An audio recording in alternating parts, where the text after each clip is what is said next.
Hi, I'm Tim. Welcome to Watch One. Thanks for logging on.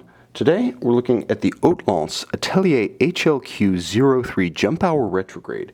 You can see this 18-karat rose gold and black PVD titanium Jump Hour Retrograde timepiece on our website, watchyouwant.com. Purchase it there. And if you enjoy these videos, please subscribe to our YouTube channel, Watch You Want Inc. You can also click on the card in the upper right-hand corner of the screen at any time to see our full listing for this watch with additional accessories included, high-resolution images, and naturally complete pricing details. On my wrist, 6 1/3 inches, 16 centimeters in circumference, you get a feel for the aesthetic of Hautlence's first round watch. Now, the company was established in 2004. Their first watches were rectangular, what's known as the TV screen profile. It wasn't until 2009, with the debut of the HLQ, that the company started making round watches, albeit distinctive with the Hautlence retrograde and jump hour format. Now you can see the watch is substantial, but it's not overbearing.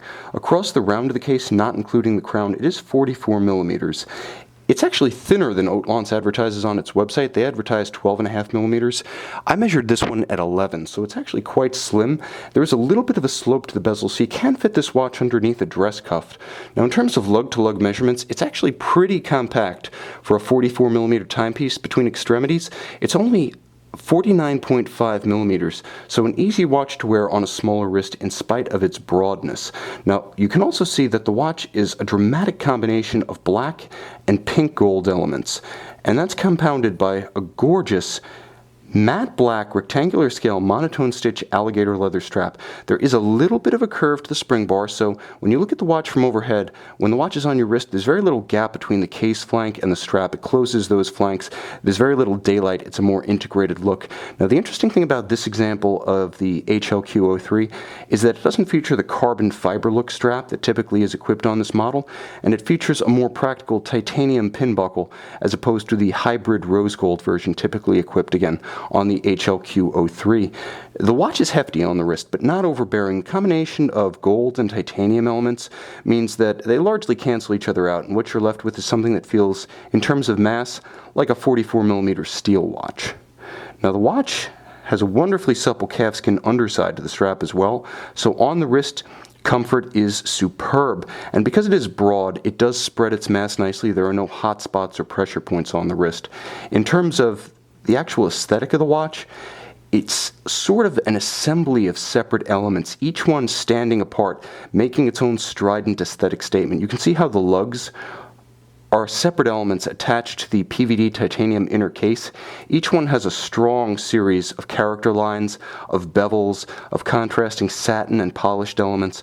The watch really looks very much like a machine-age effort, with each part of the machine standing out with its own distinct character. You can also see the gap between the case flank and the bezel, and how the bezel itself features dramatic facets to catch and play with the light. Now, inboard, you can see that the watch features two standout elements on its dial. There is an 18-karat rose gold overlay, open-worked, and underneath that there's a black PVD honeycomb that allows you to peek into the inner workings of the HLQ movement. Now, the watch is a jump hour and a retrograde, and you can see that to good effect. I'm going to advance the time a bit so you can see the movement of the push rod, the rocker, and the jumper that activates the retrograde and then in turn jumps the hour. Now you can also see the keyless works, the essential setting system and the winding system that stems off of the crown just beneath the retrograde indicator. You can actually see into the heart of the movement. It is a dramatic vista, and it really does bring what would normally be a caseback element, the inner workings of the caliber, onto the face of the watch. You'll also note, very subtly, there is a constant seconds disc just below my finger at about 5 o'clock. So the watch does have hours, minutes, and seconds, with the seconds being displayed on a transparent sapphire disc. There's also a date, again, almost hidden, and this watch features one of the most dramatic quick-set date mechanical arrangements I've ever seen. There's a large and prominent pusher at 12 o'clock that can be used to cycle the date quite easily. You can see that right there. Now, on the case back, you sort of get the feel that you've already grasped the heart and soul of this movement, but the case back gives you a more standardized movement vista. Again, you can see it up here, but you can also enjoy it here. Now, the watch is designed in very traditional fashion. There is a gorgeous set of very deep and beautifully textured Geneva waves across the bridges. You can see the Côte de Genève running from top to bottom. You can also see the gorgeous graining of the crown and ratchet wheels, as well as beautiful mirrored anglage about the periphery of each bridge. Quite beautifully done. This is high-end finishing done well. If the front of the watch is avant-garde, the back could be said to be very traditional. Now, the balance beats away at 21,600 vibrations per hour. It's a 220-piece movement. It does pivot on 32 jewels.